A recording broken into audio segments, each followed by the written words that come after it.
Shalom Bapak Ibu Saudara, rekan-rekan sepelayanan dalam kasih Kristus. Jumpa kembali dalam webinar EE Indonesia. Di webinar Natal kali ini, EE Indonesia memberikan tema pengharapan di tengah krisis. Mari kita bersama-sama berdoa sebelum kita mendengarkan sapaan dari board EE Indonesia. Mari kita berdoa. Bapa di surga, Bapa yang kami sembah dan kami muliakan di dalam nama Tuhan Yesus.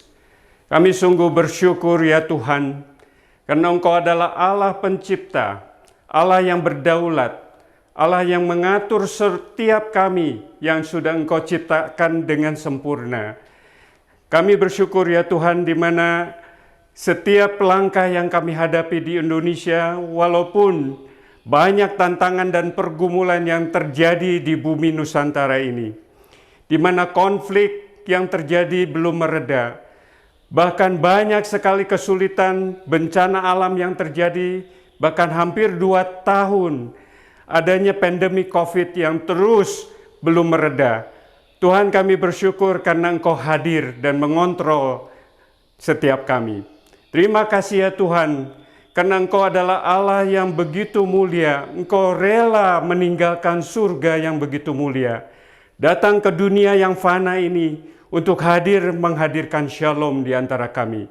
Terima kasih ya Tuhan, karena Engkau mengontrol seluruh daripada kehidupan anak-anak Tuhan, terlebih daripada keluarga besar EE dimanapun kami berada.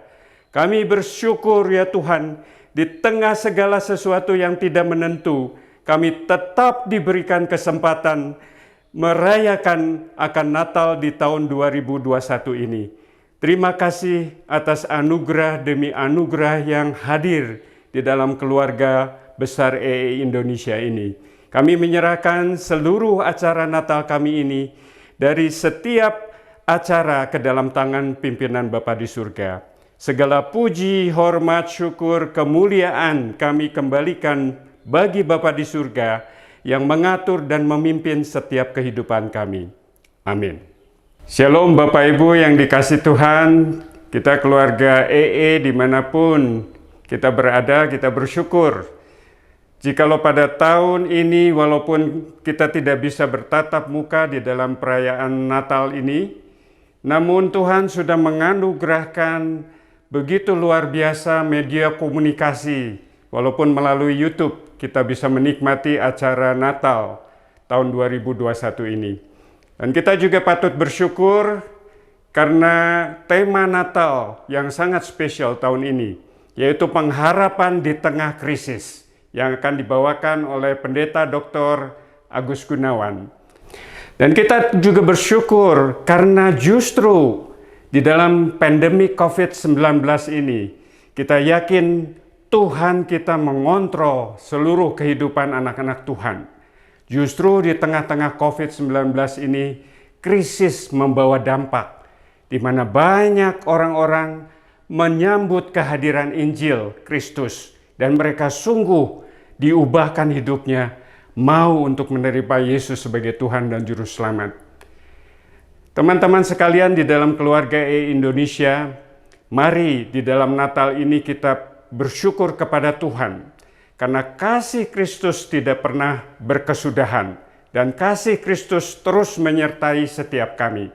Saya mewakili Board EE Indonesia mengucapkan selamat Natal 2021.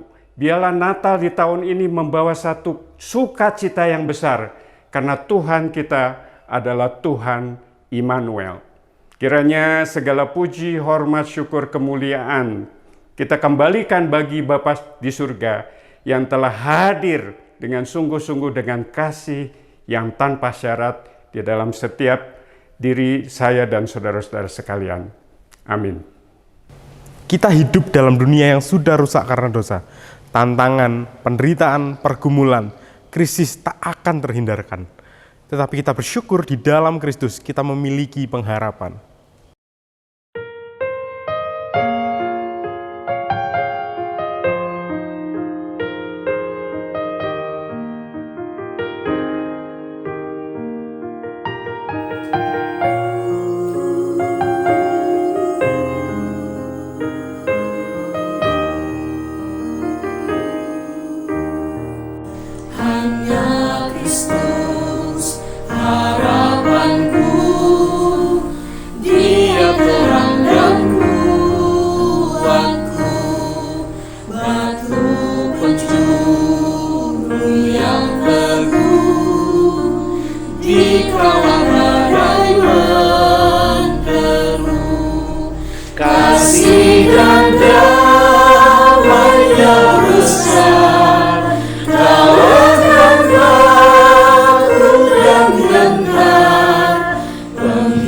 hiburku, naunganku, dalam kasih yang teduh.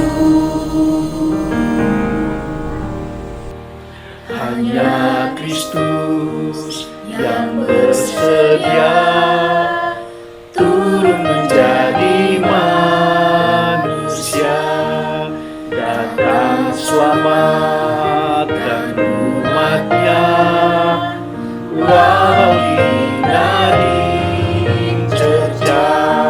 Sampai dia mati di salib, menanggung kayu hari, semua dosaku ditebus, karena matinya ku hidup.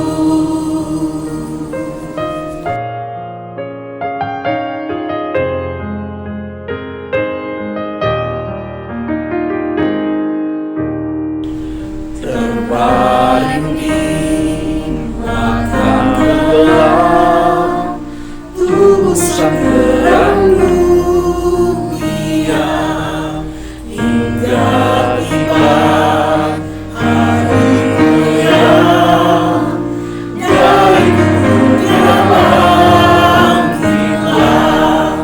bersama Yesus yang menang, dosaku hilang selatnya.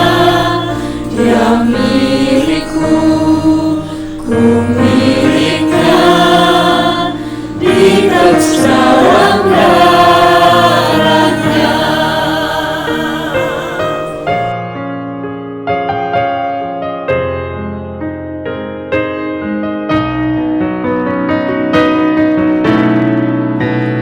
Dalam hidupku tak sesat, dalam hatiku tak gentar, kuasanya tinggal dalamku, memandu hingga ajalku. Tiada yang dapat pisahkan ku dari tangan kasih-Nya, hingga Dia panggilku pulang, dalam kuasa-Nya ku teguh.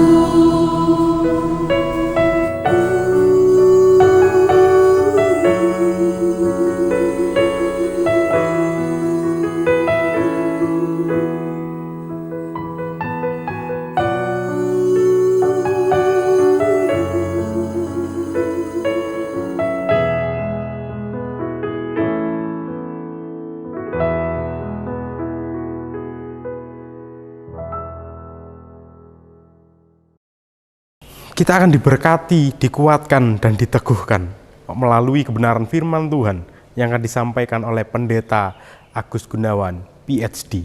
Beliau adalah Ketua Sinode dari GII Hoim Tong dan dosen dari STT Bandung. Saudara kasih Tuhan, salam sejahtera untuk kita sekalian. Kita akan mendengarkan firman Tuhan. Mari kita berdoa bersama-sama sebelumnya.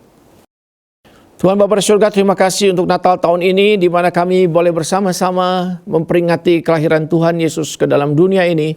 Bersyukur oleh karena Kau selalu menolong kami untuk mengerti anugerah keselamatan di dalam Tuhan. Bahkan Kau menggerakkan kami semua di dalam pelayanan-pelayanan pengabaran Injil, supaya Injil diberitakan ke seluruh dunia ini. Terima kasih juga untuk pada hari ini, di dalam rangkaian Natal, khususnya di Natal Evangelism Explosion Indonesia. Kami bersyukur oleh karena rahmat anugerah Tuhan, kami boleh bernatalan, dan kami berdoa kiranya Tuhan akan memberkati pemberitaan firman Tuhan.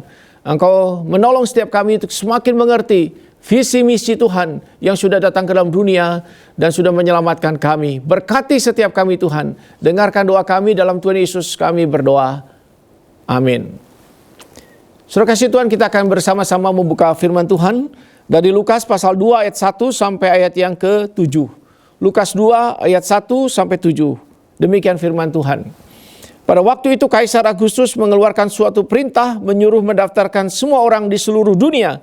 Inilah pendaftaran yang pertama kali diadakan sewaktu Quirinius menjadi wali negeri di Syria. Maka pergilah semua orang mendaftarkan diri masing-masing di kotanya sendiri. Demikian juga Yusuf pergi dari kota Nazaret di Galilea ke Yudea, ke kota Daud yang bernama Bethlehem, karena ia berasal dari keluarga dan keturunan Daud, supaya didaftarkan bersama-sama dengan Maria, tunangannya yang sedang mengandung. Ketika mereka di situ, tibalah waktunya bagi Maria untuk bersalin. Dan ia melahirkan seorang anak laki-laki, anaknya yang sulung, lalu dibungkusnya dengan lampin dan dibaringkannya dalam palungan, karena tidak ada tempat bagi mereka di rumah penginapan. Tema Natal hari ini, dalam rangkaian Natal ini adalah pengharapan di tengah krisis. Saudara sekalian, saya dan saudara memahami bahwa krisis adalah bagian daripada hidup saya dan saudara. Ada orang berkata krisis itu tidak terhindarkan, inevitable, tak bisa terhindarkan. Dan saya percaya itu betul. Bahwa krisis adalah bagian hidup manusia dari sejak kita lahir ke dalam dunia sampai kita pergi meninggalkan dunia ini. Ada krisis dalam hidup kita pagi, siang, malam. Krisis yang besar, krisis yang kecil, krisis yang betul-betul berbahaya, atau krisis yang memang biasa saja. Tetapi setiap kita punya masalah dengan krisis-krisis hidup, bukan? Ada hal-hal yang bisa kita tangani, ada hal yang gampang kita tangani. Tetapi juga ada krisis-krisis besar yang sangat sulit. Dan mungkin sampai kita meninggalkan dunia, krisis itu tetap ada dalam hidup dan keluarga kita. Saudara kasih Tuhan, krisis itu tidak terhindarkan. Dan itu saya rasa kita harus tanamkan di dalam pikiran kita. Agar kita selalu siap dengan semua krisis yang akan timbul di dalam hidup kita hari ini, besok, lusa, dan seterusnya. Saudara kasih Tuhan, hidup dalam dunia penuh dengan krisis. Dan kalau kita balik kepada firman Tuhan hari ini, kita melihat bahwa pada zaman ketika Tuhan Yesus dilahirkan, ini sebenarnya telah terjadi krisis secara global, secara makro. Kalau kita lihat dunia Romawi pada waktu itu juga sedang mengalami krisis-krisis besar. Pergantian-pergantian kepemimpinan, kaisar demi kaisar yang memerintah bersama dengan senat yang ada di sana, bersama dengan para penduduk yang terus gelisah. Saya rasa keadaan dunia tidak pernah betul-betul stabil, bukan? Selalu ada dinamika, ada krisis bahkan. Dan beberapa kali dunia juga masuk dalam krisis-krisis besar.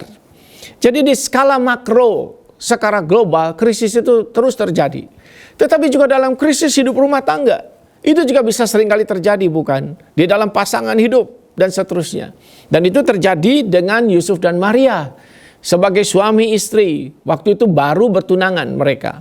Dan Alkitab berkata apa yang terjadi?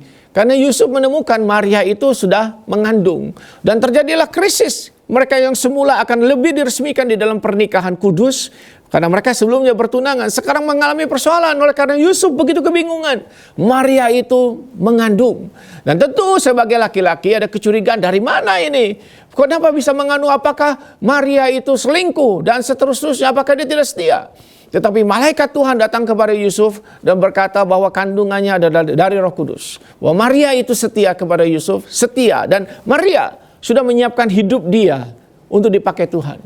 Di sisi lain, Maria adalah seorang gadis sederhana sekali, seorang yang sangat saleh, dan kita tahu bahwa malaikat Tuhan datang kepada dia dan memberitahukan bahwa dia akan mengandung dari Roh Tuhan.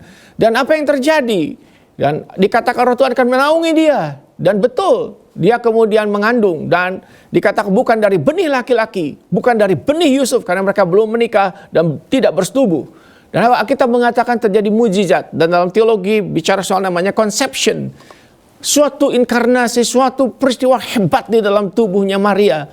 Dan Maria itu ketika mendengar berita malaikat ini begitu kaget sekali. Takut, khawatir.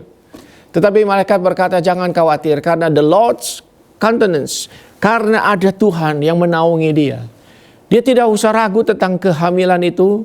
Dia tidak usah gelisah. Karena dia ternyata dipilih dari seluruh perempuan yang ada di dunia untuk melahirkan Mesias ke dalam dunia. Dan di situ kita melihat Maria itu mengucapkan komitmennya, fiatnya. Dia berkata, jadilah kepadaku seturut yang Tuhan kehendaki. Wah, luar biasa sekali. Saudara sekalian bisa bayangkan kekhawatiran, ketakutan, konsekuensi dan sebagainya. Tapi Maria itu kemudian tahu dengan jelas segalanya akan menjadi berubah, dan dia menyerahkan hidupnya kepada apa yang Tuhan inginkan. Jadi hubungannya dengan Yusuf itu mengalami krisis di dalam kedua hal ini karena ada sesuatu yang besar terjadi atas keduanya. Tapi kita bersyukur karena krisis itu bisa lewat. Oleh karena kemudian Yusuf mengerti rencana Tuhan, Maria mengerti rencana Tuhan. Dan kemudian Alkitab mengatakan mereka itu ketika kehamilannya bertambah besar, terjadi sesuatu pergolakan lagi dan Kaisar Agustus, Alkitab mengatakan itu mengeluarkan perintah mengadakan pendaftaran sensus. Banyak orang berpikir sederhana saja, sensus itu cuma untuk menghitung berapa jumlah penduduk. Tetapi sebenarnya tidak demikian. Secara politik sebenarnya sensus itu ingin menegaskan kekuasaan, hak, dan pengaruh daripada Kekaisaran Romawi atas seluruh daerah jajahannya. Itu sebabnya sensus bukan cuma sekedar hitung jumlah orang. Sensus adalah kepanjangan tangan kekuasaan dari Kekaisaran Romawi. Dan itu yang terjadi. Karena sensus itu dikatakan maka kemudian semua orang harus balik ke kampung halamannya, ke tempat kediamannya semula. Dan harus mendaftarkan diri di kotanya sendiri. Saudara kasih Tuhan, ini sesuatu yang luar biasa sebenarnya. Karena pergolakan dinamika, apapun itu namanya, itu membuat keluarga ini pergi ke, pasangan suami istri ini pergi ke Bethlehem. Dan pertanyaannya, apakah ini nyaman? Apakah ini enak? Apakah ini menjadi sesuatu yang biasa saja atau sesuatu yang berjalan dengan mulus? Tidak. Ini menciptakan persoalan buat Yusuf dan Maria. Oleh karena mereka sekarang berubah arah, berubah akan rencana dalam hidupnya, dan sekarang mereka harus sekarang pergi ke Bethlehem.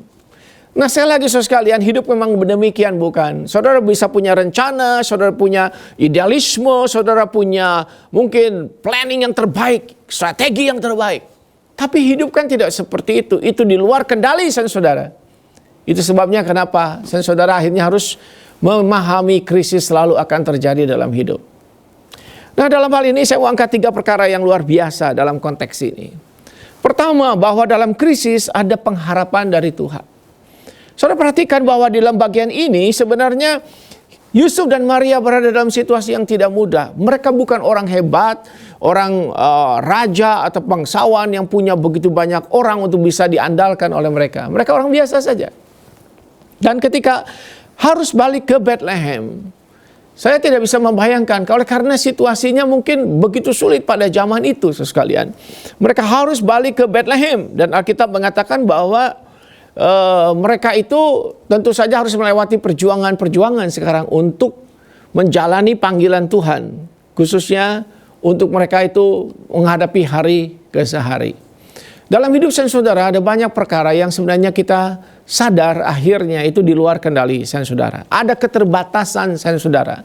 Sebesar apapun kekuasaan kita, sehebat apapun kita, seberapa banyak pun support, dukungan yang kita miliki, semuanya berada di dalam tataran di dunia ini penuh dengan keterbatasan, penuh dengan kekurangan, dan ada banyak perkara yang saudara tidak bisa kuasai, tidak bisa kendalikan. Ambil contoh Yusuf dan Maria ini. Mereka orang biasa yang tidak bisa berbuat apa-apa melawan sensus, keputusan dekret sensus dari Kaisar Agustus. Nah, sebaliknya kita tanya, apakah Kaisar Agustus begitu berkuasa? Enggak juga. Oleh karena apa? Seluruh kaisar di Roma itu selalu bergumul dengan adanya senat. Senat mewakili proses demokrasi dari awalnya. Tetapi kita juga tahu bahwa senat dipilih oleh rakyat pada zaman itu. Nah, itu sebabnya selalu seorang kaisar pun sadar dia harus dekati senat. Dia tidak boleh terlalu berlawanan dengan senat. Kadang-kadang dia harus mendekati rakyat. Itu sebabnya kenapa ada kolosium didirikan. Supaya memberikan sukacita, penghiburan untuk rakyat. Supaya dengan demikian rakyat itu senang kepada kaisar dan tetap akan mempertahankan kaisarnya. Jadi tidak ada orang di dunia ini, mau Yusuf, Maria, mau seorang Kaisar Agustus, atau siapapun bangsawan yang memiliki kekuasaan mutlak atas hidupnya sehingga dia bisa bebas dari krisis. Tidak. Saya dan saudara juga tidak bisa lakukan itu. Itu sebabnya konteks ini berbicara pengharapan dari Yusuf dan Maria.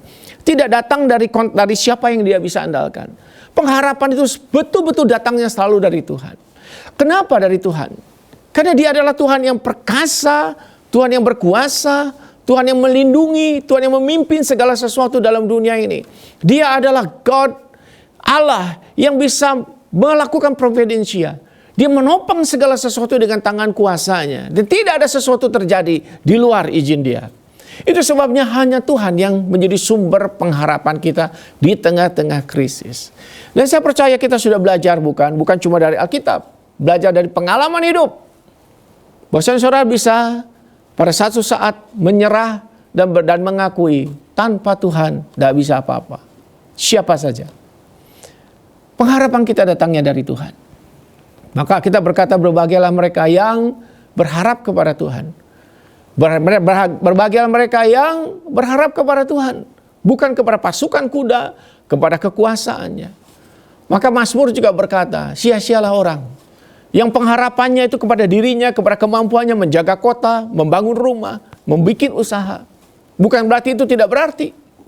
Tapi ultimately, yang menjadi pengharapan saudara Tuhan. Dialah sumber pengharapan saudara. Dialah yang menjaga kita. Dialah yang memimpin kita semua dalam seluruh proses kehidupan. Jangan ada yang menjadi pengharapan utama selain Tuhan. Maka kita melihat di dalam Alkitab ini adalah orang-orang yang bodoh kata Alkitab. Ketika saudara berharap kepada sesuatu lebih daripada kepada Tuhan. Ada orang kaya di Alkitab. Seorang pedagang yang luar biasa, seorang saudagar, seorang ahli dalam mencari penghasilan. Dia berkata, dia memiliki tanah, dia beli dan dia tanami dan hasilnya luar biasa. Lalu dia dirikan lumbung lah yang besar. Dan tidak cukup, hasilnya lebih besar lagi. Dan dia berkata kepada jiwanya, hai jiwaku katanya. Sudah banyak yang kau miliki sekarang, yang ada padamu. Maka dia berancang lagi dengan sangat luar biasa. Dia berpikir lagi, dia bikin strategi dan dia dirikan lumbung yang lebih besar lagi untuk menampung semuanya itu. Dan lalu dia berkata begini, hai jiwaku sekarang sudah tersedia bagimu segala yang dibutuhkan. Sekarang bersenang-senanglah. Sudah saatnya bersenang-senang. Dan saudara tahu apa yang terjadi kata Tuhan. Ini orang bodoh. Oleh karena pada malam itu juga Tuhan datang dan berkata, hai orang bodoh. Sekarang juga nyawamu diambil daripadamu. Untuk apakah semuanya itu? Sekali lagi sekalian, berharaplah kepada Tuhan dan bukan kepada yang lain. Di dalam berbagai aspek, di dalam hidup kita, di dalam pelayanan kita, bahkan di dalam saudara melakukan tugas, misi, pengabaran Injil, berharap kepada Tuhan. Kedua, kita berbicara mengenai perjuangan. Di tengah-tengah krisis, pengharapan itu tidak berarti begini, kita tinggal tunggu, kita tinggal duduk-duduk saja lalu menunggu Tuhan bergerak. Saya percaya memang Alkitab menunjukkan kepada kita Tuhan kita adalah Allah yang sangat berinisiatif. Di dalam berbagai macam hal, Tuhanlah inisiator yang utama. Di dalam penciptaan, di dalam penebusan, di dalam memuliakan mereka yang percaya, dan seterusnya. Allah lah inisiator utamanya. Tetapi sekalian tidak berarti, saudara itu ketika berharap kepada Tuhan, itu kemudian kita menjadi pendiam, membiarkan sesuatu terjadi dan membiarkan sesuatu dan tidak berbuat apa-apa. Adalah hal yang sangat buruk kalau kita melakukan itu. Alkitab mengatakan kepada kita bahwa hidup itu, bahkan the best of life itu selalu ada satu paket dengan perjuangan. Tuhan memberi pertolongan, Tuhan menyediakan segalanya, tetapi tidak berarti saya sudah tidak berjuang. Memang saya tahu dengan jelas betapa banyak orang yang kemudian salah mengerti. Kalau berharap kepada Tuhan artinya tinggal berdoa dan membiarkan sesuatu dan tunggu. Tidak. Alkitab tidak pernah mengajarkan itu. Alkitab mengajarkan saudara untuk bekerja, untuk bergerak, untuk dinamis, untuk berpikir, untuk berkarya, untuk berjuang. Dan tema-tema perjuangan di Alkitab mulai daripada perjanjian lama sampai perjanjian baru, tema-tema tentang perjuangan.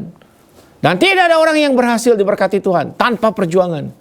Saudara boleh sebut di Alkitab siapa yang diberkati Tuhan, yang timbul, yang diangkat Tuhan tanpa perjuangan. Semuanya juga berjuang. Mulai dari kalau kita lihat salah satu yang paling besar Exodus, keluaran dari Mesir. Tuhan punya proyek besar selamatkan umatnya dari Mesir. Lalu dia minta Musa. Dan Musa tahu dengan jelas ini proyek besar, visi besar, misi besar. Dan dia pertama kali minder, bukan? Dia takut dan berkali-kali dia argumen dengan Tuhan. Jangan pakai saya, bukan aku dan seterusnya. Tapi kita lihat, akhirnya Musa berjuang dan Exodus terjadi. Yosua membawa umat Israel ke tanah Kanaan. Apakah gampang? Tidak. Tanah Kanaan, tanah perjanjian diberikan kepada umat Tuhan. Dari awal sudah dijanjikan. Tetapi untuk mendapatkannya kan perlu perjuangan. Demikian juga dengan Yusuf dan Maria. Ada visi besar, redemption, keselamatan bagi dunia ini. Tapi tidak berarti Yusuf dan Maria ongkang-ongkang kaki. Maka ada banyak kalimat-kalimat positif, kalimat aktif di sana dikatakan, maka pergilah Yusuf dari Nazaret, Yudea ke kota Daud bernama Bethlehem. Lanjut di situ, dia pergi dan mendaftarkan diri. Dia memang nggak tahu apa-apa, terlalu banyak, tetapi dia bergerak. Dia melakukan, maka tibalah mereka di situ dan Maria bersalin. Dan apa yang dia lakukan? Yusuf lakukan apa yang bisa dia lakukan. Dia membungkus bayi Yesus itu dengan lampin. Dia membaringkan di mana? Di palungan. Kenapa? Karena tidak ada tempat di penginapan. Dia sudah coba tadi cari tempat penginapan. Dia sudah berusaha dan tidak ada tempat penginapan. Jadi ada satu perjuangan. Ada hardship. Ada sesuatu yang dia kerjakan dengan cukup lelah dan capek. Traveling ke Bethlehem. Di Bethlehem, dalam keadaan yang berat, mereka harus cari penginapan, mungkin lapar. Tidak ada tempat penginapan, ada kandang, dia harus cari kandang itu, bukan? Semua rangkaian ini bukan rangkaian yang gampang. Buat Yusuf tidak gampang. Buat Maria apalagi, itu lebih tidak gampang lagi. Dalam keadaan hamil, ya mungkin kemungkinan besar dia naik keledai, bukan? Tetapi juga tidak gampang, traveling dalam kondisi hamil tua yang siap melahirkan. Itu sebabnya sekali lagi, saudara sekalian, pengharapan di tengah krisis, berdasarkan kisah Natal ini tidak berarti saudara itu gampang. Ada perjuangan di situ. Jadi jangan ada orang berhalusinasi, bermimpi-mimpi yang enggak-enggak. Seolah-olah kalau saudara berharap kepada Tuhan, kita tinggal duduk-duduk saja. Tidak, saudara sekalian. Itu halusinasi. Kita harus bekerja memenuhi kehendak Tuhan, itu dengan usaha dan perjuangan. Tuhan tidak akan menolong saudara ketika kita cuma diam-diam saja. Apalagi laissez-faire. Laissez-faire itu artinya saudara membiarkan sesuatu terjadi. Dan Anda berharap sesuatu terjadi, kepemimpinan terjadi, ada sesuatu perubahan terjadi. Itu mimpi. Harus ada perjuangan untuk saya dan saudara melakukan itu. Dan perjuangan itu betul-betul harus dikerjakan. So, sekalian kasih Tuhan, Tuhan bekerja dalam segala sesuatu. Roma 8:28. God at work. Dia bekerja di dalam segala sesuatu. Untuk siapa? Kebaikan orang yang mengasihi dia. Jadilah orang yang dikasihi Tuhan dan dia akan bekerja for the good. Untuk siapa? Kebaikan, goodness. Untuk siapa? Orang yang mengasihi dia.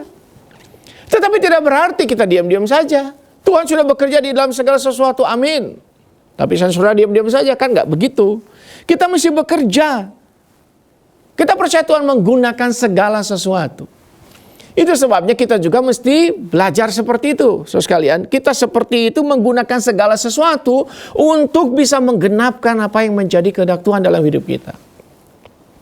Seorang black preacher, pengkhotbah kulit hitam, saya suka mendengar khotbahnya, dia berkata begini, Tuhan menyediakan pohon, kayu. Pohon, ada kayu. Tapi kalau saudara ingin kursi, ingin meja, saudaralah yang harus bikin itu jadi kursi dan meja.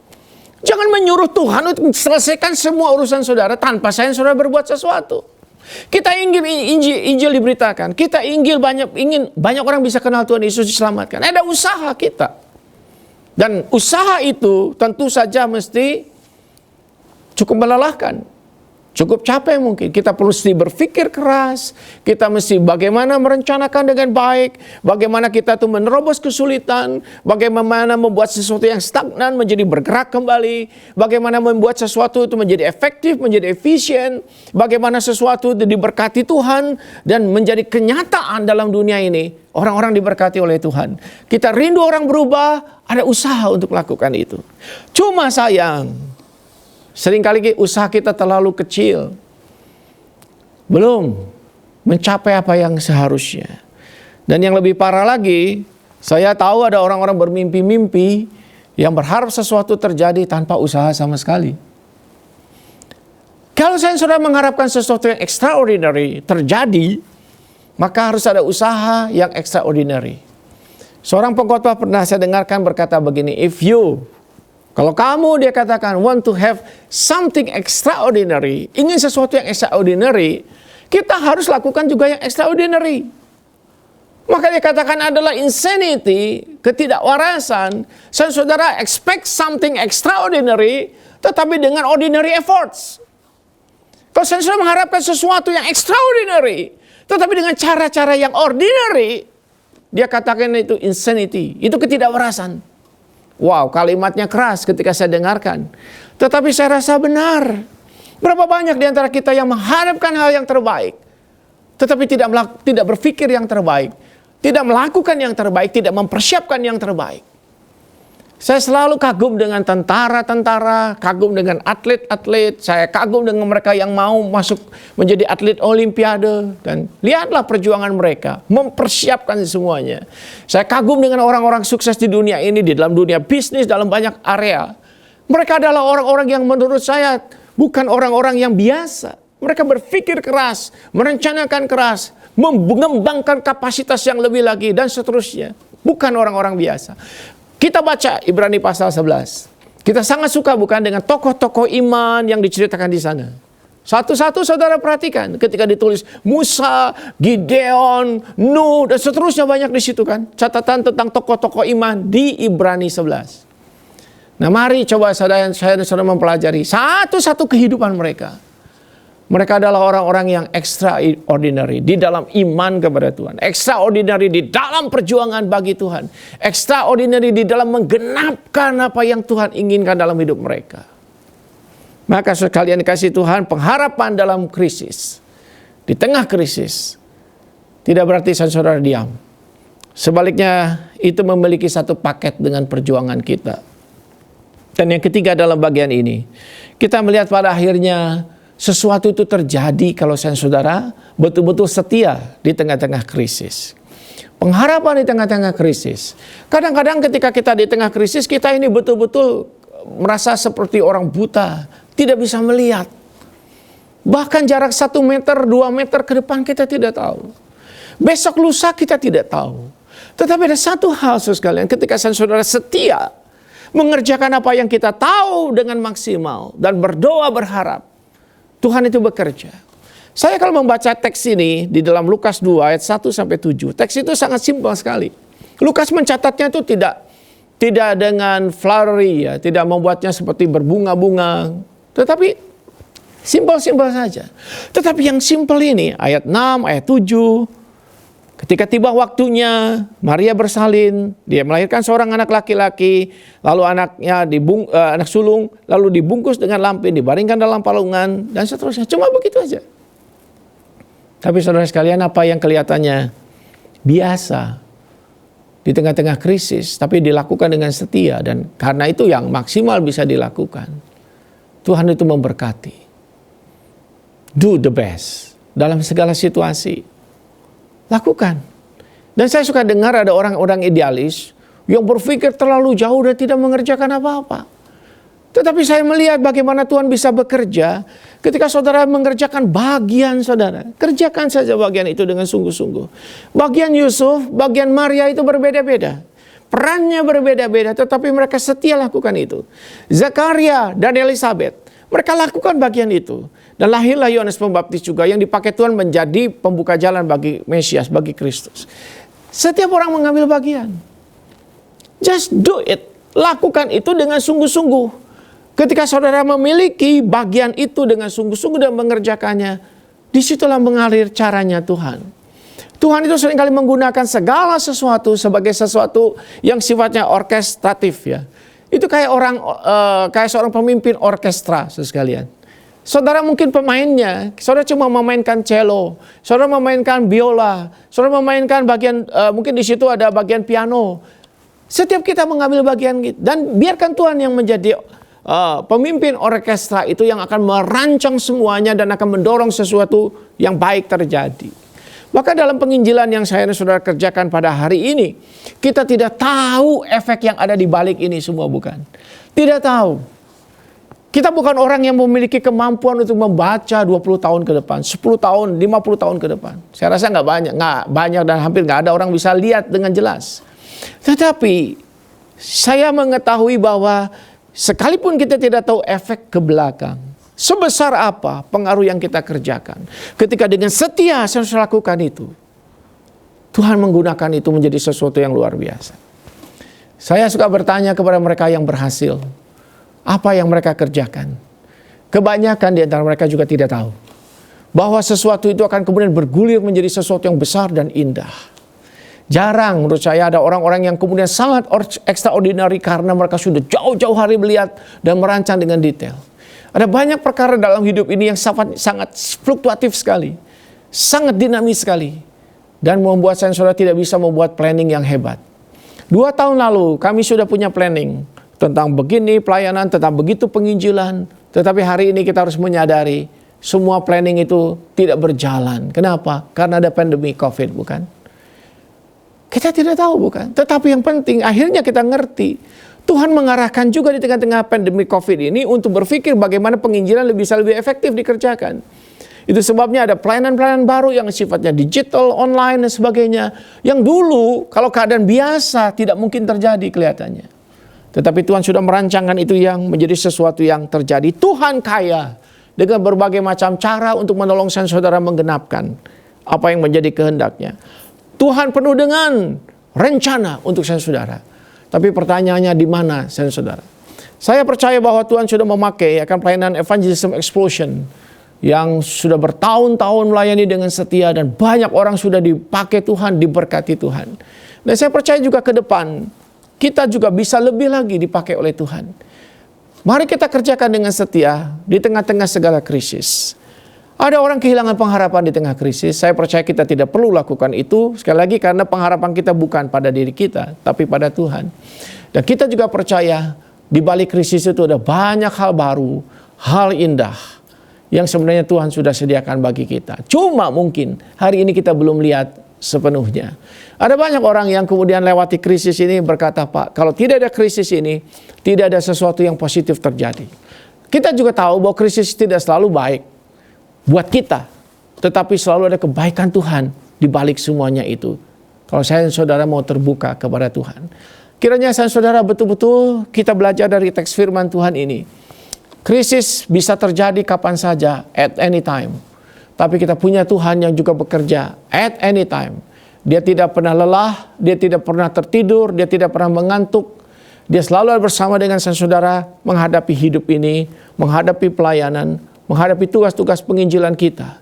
Kiranya Tuhan akan berkati setiap saudara. Dan Tuhan akan memakai kita lebih lagi menjadi alat kemuliaannya sampai seluruh dunia mengenal akan kasih Tuhan di dalam Kristus Tuhan kita. Itu sebabnya biarlah Tuhan menolong kita melewati krisis, menggunakan krisis, dan melihat kebaikan Tuhan lewat krisis. Tuhan berkati baik pribadi, keluarga, dan juga pelayanan kita semua. Amin. Mari kita berdoa. Tuhan, kadang-kadang kami dan seringkali kami itu merasa gentar, khawatir di tengah-tengah krisis yang terjadi. Kadang-kadang krisis itu sudah berhasil melumpuhkan kami, membuat kami tidak bisa berbuat apa-apa. Tetapi kami belajar dalam konteks Natal, bagaimana Yusuf, Maria, dan tokoh-tokoh di Alkitab seputar Natal itu sebenarnya mengalami krisis. Tetapi dari situ kami melihat cara Tuhan, tangan Tuhan bekerja, dan sesuatu yang indah terjadi. Kristus lahir ke dunia ini, datang ke dunia membawa keselamatan, bukan dalam keadaan yang betul-betul bagus, indah, nyaman, tetapi juga lewat krisis-krisis yang terjadi, besar atau kecil. Tuhan, demikianlah hidup kami juga Tuhan. Ke depan kami akan menghadapi banyak hal yang kami hari ini tidak mengenal dan tidak tahu. Tetapi kami bersyukur pengharapan kami di dalam Tuhan. Bersyukur karena Engkau bekerja di dalam segala sesuatu, mendatangkan kebaikan bagi orang yang mengasihi-Mu. Dan kami tahu ada bagian kami yang harus kami kerjakan. Ampuni kami. Karena seringkali ada banyak hal yang sebenarnya kami lalai, dan kami teledor dan tidak mengerjakannya. Dan kami rindu Tuhan memakai kami ke depan. Tuhan, tolong kami setia kepada perkara yang kecil yang Tuhan percayakan. Kepada setiap tanggung jawab yang Tuhan berikan. Dan Tuhan tolong kami bekerja selama siang. Karena tuaian sudah menguning. Kami mau bekerja selama siang. Karena kami tahu akan datang malam di mana kami tidak bisa bekerja lagi. Berkati setiap kami Tuhan, berkati pelayanan dari Evangelism Explosion. Di dalam nama Tuhan Yesus kami berdoa. Amin. Terima kasih telah mengikuti webinar spesial Natal EE Indonesia. Bagi Bapak Ibu Saudara yang rindu berbagian dalam pelayanan EE Indonesia, Silakan memberikan dukungan dengan cara mentransfer ke rekening EE Indonesia atau men-scan QR Code yang ada di layar Anda.